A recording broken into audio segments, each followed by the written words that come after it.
कि ये जो शांतनु है और गंगा है, ये कौन है? ये वसु थे और ये महाभीष नाम के राजा थे। ये जो शांतनु बने हैं ये महाभीष नाम के राजा थे। और एक बार ब्रह्मा जी की सभा चल रही थी तो वहां सभी देवताओं को बुलाया था, सभी तीर्थों को बुलाया था, सभी बैठे थे। देखो जैसे चर्चा चल रही थी, हवा का ऐसा झोंका आया कि गंगा का एक तरफ से वस्त्र हट गया हवा के झोंके से, और ये महाभीष नाम के राजा उसके तरफ झांक गए। जैसे ही उसकी तरफ झांक करके देखा, गंगा ने देखा मुझे देख रहा है, तो दोनों की नजरें आपस में मिल गई।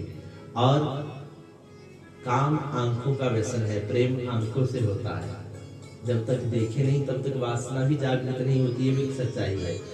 इन दोनों की जैसी आपस में नजरें मिली और इनका प्रेम हुआ, तो ब्रह्मा जी ने दोनों को देख लिया कि अरे यहाँ ये देवताओं की सभा चल रही है और आप साधारण पुरुषों की तरह ये वासना ग्रसित होकर के ऐसे आंखों से आंखें मिला करके प्रेम कर रहे हैं।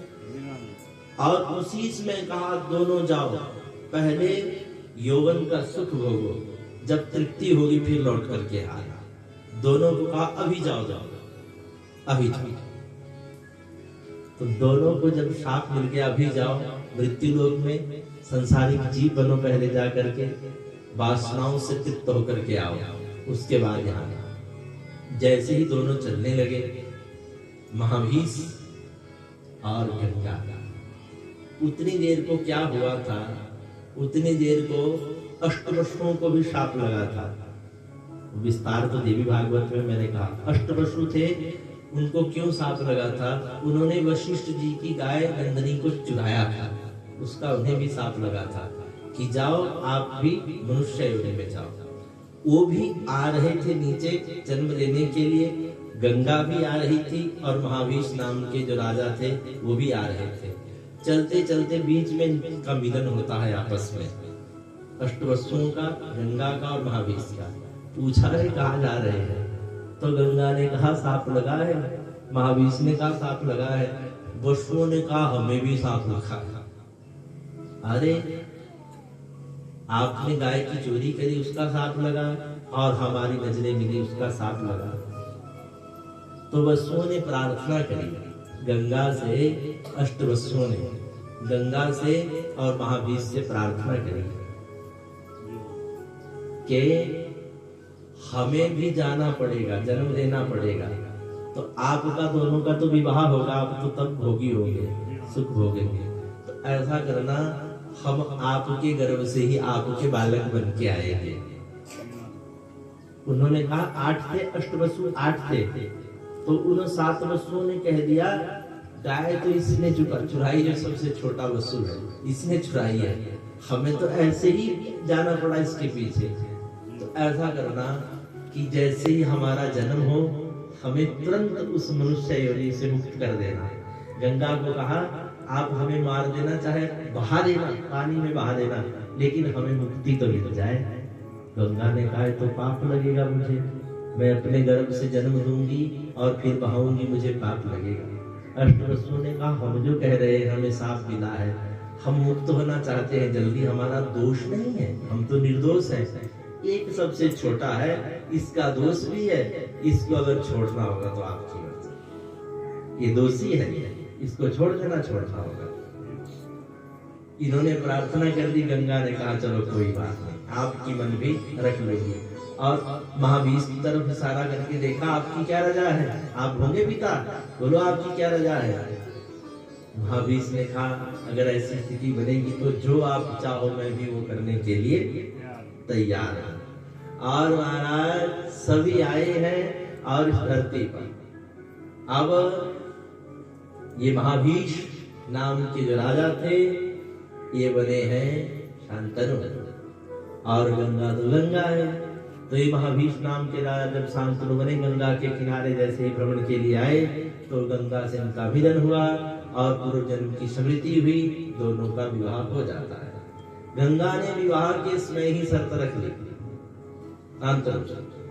कि मैं विवाह करने के लिए तैयार हूं, लेकिन मेरी ये पहले कंडीशन है, शर्त है मेरी कि जो भी मेरी संतान होगी मैं उसका पालन पोषण करूं, रखूं नहीं रखूं, जो भी करूं मेरी मर्जी पर होगा। और एक आप मुझे वचन दे दो पहले कि आप मुझे रोकेंगे नहीं। जिस दिन आपने मुझे कुछ करने से रोका उस दिन आपको छोड़ के चली जाऊंगा। तो प्रेम का बंधन था। महावीर शांतनु बने हैं, उन्होंने कहा आप मेरी गृहिणी बनो, आप मेरी गृहिणी बनो, मैं आपको कभी नहीं रोकूंगा, जब रोकूंगा तो आप चली जाना। और महाराज अष्टवसुओं को आज मौका मिल गया। अब वो एक एक करके गंगा के गर्भ से आ रहे हैं। जैसे ही गंगा ने एक वसु को जन्म दिया, गंगा उठाती और सीधे प्रवाहित करती। लेकिन शांतनु बड़े चिंतित होते हैं, बड़े चिंतित है कि देखो भैया, करनी और कठनी में रात दिन का अंतर होता है। जब गर्भपात हो जाता है तो तब परिवार कितना चिंतित हो जाता है, बहनें कितनी चिंतित हो जाती है, भाई लोग कितने चिंतित होते हैं। तो जन्म लेने के बाद बहाना, ये तो और भी बड़ी दुख की घड़ी है। गंगा ने क्या किया है, 7 वसुओं को ऐसे ही बहाना। उन्होंने गाय नहीं जगाई थी ना, वो साथ में थे। दोस्त तो लगा, बुरा कर्म करने वाला एक होता है, अगर देखने वाले और भी साथ में होते हैं उनको भी दोष लगता है, पाप लगता है प्यारे। तो उनको सबको बहा करके मुक्ति मिल गई। आए योनि में, मनुष्य योनि पा करके मुक्त हो गए। लेकिन अष्टवसु जब आया, अष्टम वसु जिसने गाय को चुराया था, जब उसने जन्म लिया तो आज शांतनु को लगा हो ना हो जो होना सो, कुरुवंश मिट गया, मेरे 7 पुत्रों को तो इसने पाया है। ये अंतिम गर्भ है, इससे मैं नहीं बाहर, जो होना सो हो, मेरे साथ जैसी भी स्थिति बने मैं उससे निपटने के लिए तैयार हूं।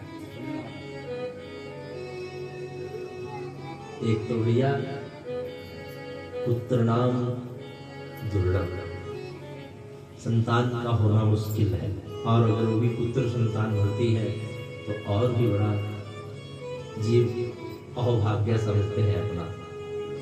तो यहाँ तो वंश बिट रहा था, 7 बालकों को गंगा ने बहा दिया था। जैसे ही 8वें बालक ने जन्म लिया और गंगा उठा करके जब चलने लगी, है तो विधि का विधान है ये, गंगा भी नहीं चाहती, कौन माँ ऐसी होगी भैया। माँ के अंदर जो करुणा होती है ना, वो पिता के पास वो प्रेम नहीं होता जो माँ के पास करुणा हुआ करती है। माँ माँ है और पिता पिता है, ऐसा नहीं है। प्रेम तो दोनों ही करते हैं भैया। एक बड़ी बात कह दूं मैं आपको, पता नहीं कि मुझे ही लगता होगा, मैंने आज तक किसी बाप को नहीं देखा कि वो बेटी की जब विदाई हो तब उसकी आंख से आंसू न टपके। ऐसा बाप मैंने अपने जीवन में नहीं देखा। अगर वो खुल के नहीं रोएगा तो घुट के रोएगा। बेटी की विदाई कैसे। और नाज की बात और भी होती है कि मैं पुरुष हूं, शायद हो सकता है मुझे तब ऐसा लग रहा होगा, आप बहने हैं सभी विचार करना, मेरी बात पर थोड़ा गौर से विचार करना। मुझे ऐसा लगा अपने जीवन में आज तक कि जब किसी बेटी का पाप नहीं होता तो मायके का दरवाजा बंद हो जाता है। मुझे लगता होगा शायद, या मैंने जो पढ़ा है, मेरा जो अध्ययन है उसकी बात कह देता हूँ। माँ बड़ा प्रेम करती है बेटी के साथ, कोई माँ ऐसी नहीं है जो बेटी से प्रेम न करे, परंतु बाप जब तक होता है तब तक बेटी के लिए घर का दरवाजा खुला है मायके का। जिस दिन बाप नहीं होगा उस दिन दरवाजा बंद हो जाता है। कैसे बंद होता है भैया? ऐसा नहीं कोई लोग बुलाएंगे नहीं, वहाँ मान सम्मान नहीं होगा, लेकिन स्थितियां क्या बनती है। हमारा पुरुष प्रधान समाज है, अपने समाज को लेके चलेंगे ना, पुरुष प्रधान समाज है हमारा। बाप ने कितना भी धन कमाया होगा, माँ के पास भंडार भरा होगा, लेकिन जब उसके स्वामी नहीं होंगे तो वो माँ असहाय हो जाती है। क्यों असहाय होती है? अगर उसे जीवन जीना है तो पुत्रों के अधीन और बहुरानी के अधीन होकर रहना पड़ेगा। अगर वो पुत्र को पीछे रख करके बहुरानी से चुपके से अगर कुछ बेटी को देगी ना, अगर पता चल पड़ेगा ना उनको, तो मुझे लगता है उनका जीना हराम हो जाएगा। उसको रोटी नहीं पड़ेगा, हराम हो जाएगा उसका जीना। है उसके पास बहुत कुछ है, लेकिन वो दे नहीं सकती। लेकिन जब तक बाप बैठा है, चाहे पैसा भी नहीं होगा, लेकिन छाती फाड़ के खड़ा है अपनी बेटी के लिए, चीर फाड़ के खड़ा है कि मेरी बेटी आएगी, मैं उसे सब कुछ दूंगा। और बेटी जब आती है पिता के रहते, तो नाच के साथ आती है, उसे कोई भय नहीं होता कि मेरी तरफ कोई आंख उठा करके देखेगा तो मेरा बाप उसे कभी क्षमा नहीं करेगा, कभी क्षमा नहीं करेगा। बेटियों की तरफ अगर कोई देखे तो पिता कभी पीछे नहीं रह सकते, कुछ भी करने को तैयार होते हैं भैया। तो बेटियों के लिए तब मुझे लगा कि ससुराल मायके का दरवाजा तब तक खुला रहता है जब तक उसका बाप जीवित होता है, और उन्होंने नाज के साथ आती भी है। और जब नहीं होते तो ये मातृशक्ति है, ये भाई भी नहीं रहेंगे, भतीजू की बारी भी आएगी ना, चाहे वहां आवक्त भी नहीं होगी, तभी उस मिट्टी से मोह होता है, उस मायके से मोह होता है, आती है। चाहे कोई पूछे नहीं पूछे, बात करे नहीं करे, लेकिन उसका मन वहां रहता है। प्रेम की बात है ये मेरे भैया, प्रेम की बात है। तो हम जहाँ पहुंचे हैं कथा में, वही चलते हैं लौट करके। क्या होता है, गंगा भी चाहती है कि मैं अपने लाडले बालक को पालन पोषण करूं। उसके भी हृदय में पीड़ा है। गंगा के हृदय की पीड़ा को कौन समझ सकता है, जिसने अपने हाथों से अपने 7 बालकों का ऐसे बंद कर दिया, बहा दिया। है तो पूर्व जन्म की बात है, उसने कहा है, लेकिन पूर्व जन्म की स्मृति, यहाँ तो मोह का बंधन है। होता तो पूर्व जन्मों के कर्म से इंसान का अच्छा बुरा जो भी होता है, लेकिन यहाँ बंधन है। गंगा भी चाहती है कि मैं अपने बालक का लालन पालन करूं, लेकिन वो जकड़ी हुई है। पहले उसने कह के रखा है कि आप आना, मैं आपको बहा दूंगा। अब जैसे ही सप्तम गर्भ में बालक आया है, गंगा उठा करके चलने लगी, उठी है, चलने की तैयारी करती है। मन में बड़ी पीड़ा है, गंगा के मन में बड़ी पीड़ा है, लेकिन बस नहीं चलता। तो अब क्या होता है, शांतनु आगे खड़े हो जाते हैं आकर के, अरे गंगा, जो होना सो होए, आपने मेरे 7 पुत्रों को नहीं छोड़ा, तो ये अंतिम गर्भ है, इसे मेरे लिए, मेरी तरफ देखते हुए आप इसे यही छोड़ दो, इसे नहीं बहाना है। गंगा ने तुरंत दे दिया स्वामी के पास, और हाथ जोड़ करके गंगा खड़ी हो गई, आंखों से अश्रुपात करते हुए कहती है, स्वामी, मैं भी इतनी निर्दयी नहीं हूं, मेरे में भी वात्सल्य प्रेम है, मैंने बालक को जन्म दिया है, मैं भी इसे अपने वक्षस्थल का पान करवाना चाहती हूँ, लेकिन मैं पराधीन हूँ। मैंने पहले कह के रखा था कि मैं जन्म लेते ही बहाऊंगी, लेकिन आज आपने मेरे को शांति, मेरे हृदय में जो जलन थी उसके ऊपर मुझे शांति हो गई, मुझे शांति हो गई। परंतु स्वामी सुनो, अपने वचन को याद करो, आपने विवाह के समय मुझसे कहा था ना कि मैं रोकूंगा नहीं, और मैंने कहा था, स्वामी, जिस दिन आप रोकेंगे उसी दिन आपको छोड़ के चली जाऊंगी। तो स्वामी, अब पुत्र का प्रेम तो आपको होगा, सुख भी होगा, लेकिन पत्नी का सुख नहीं होगा स्वामी, और मुझे पति का सुख नहीं होगा। तो भगवान भैया सभी को सुख और दुख देते हैं, लेकिन सभी सुख भगवान किसी को नहीं देते हैं। देखो क्या कह दिया, कह दिया कि अब आप पुत्र का वात्सल्य प्रेम तो आपको होगा, पुत्र सुख होगा आपको, लेकिन मैं तो चली जाऊंगी स्वामी, मैंने कहा है मैं चली जाऊंगी। और गंगा जब चलने लगी तो शांतनु पुत्र को हाथ में लिए है और आज शांतनु के भी आंखों से अश्रुपात हुआ है। इससे लगता है, अश्रुपात से लगता है कि जो सुख एक पत्नी अपने पति को दे सकती है, ऐसा सुख दुनिया में कोई नहीं दे सकता भैया, कोई नहीं दे सकता। जो सेवा पत्नी अगर पति की कर सकती है, वैसी सेवा कोई नहीं करेगा। बेटा सेवा करता है अपने स्वार्थ की, पुत्री सेवा करती है अपने स्वार्थ की, नौकर सेवा करते हैं अपने स्वार्थ की, लेकिन एक पत्नी अगर अपने स्वामी की सेवा करती है तो निस्वार्थ भाव से मेरी माथे की बिंदिया और मेरे सिर की चुनिया लाल रह जाए, ये सोच करके दिन रात सेवा करती है निस्वार्थ भाव से। हमारे शास्त्र ही कहते हैं।